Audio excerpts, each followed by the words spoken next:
आका करीम अलैहिस्सलाम ने एक और खुश नसीब की बात फरमाया कि एक वो नौजवान जिसकी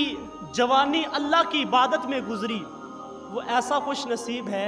जब कल क़यामत वाले दिन कोई साया नहीं होगा, अल्लाह ताला उस नौजवान को अपने अर्श का ठंडा साया नसीब फरमाएगा, जिसकी जवानी अल्लाह की इबादत में गुजरी।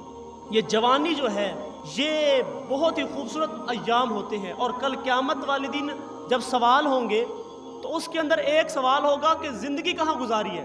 और एक सवाल उसके अंदर जवानी के बारे में होगा कि जवानी कहाँ गुजारी है। हालांकि ज़िंदगी के अंदर जवानी भी है, मगर जवानी का अलग सवाल किया जाएगा, क्योंकि ये बहुत कीमती चीज़ थी, ये मताए अजीज़ थी, तुमने कहाँ ज़ाया कर दी। तुम चौकों के अंदर, चौराहों के अंदर, फट्टों पे, बैठकों पे, कॉलेज और यूनिवर्सिटी के गेट के ऊपर खड़े होकर जो है ना अपनी जवानी ज़ाया तो नहीं कर दी, कहीं नशे के अंदर धुत हो के तू पड़ा तो नहीं रहा, कहीं तू जो है ना बाजार की जीनत बन के नहीं बैठा रहा, तू जवानी कहाँ गुजार के आया है। जवानी के बारे में पूछा जाएगा। और आका करीम अलैहिस्सलाम ने इरशाद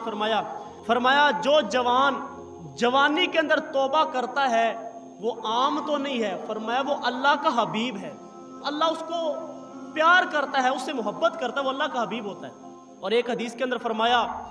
जब जवान जवानी के अंदर तौबा करता है अल्लाह का अर्श भी खुशी से झूम उठता है। लोग कहते हैं जवानी मस्तानी होती है, मगर इस जवानी के अंदर नकेल आप डाल लो और इसे खींच के हुजूर की दहलीज पे ले आओ, फिर इस जवानी की कदर और कीमत तुम देखोगे कितनी अल्लाह ताला डालता है।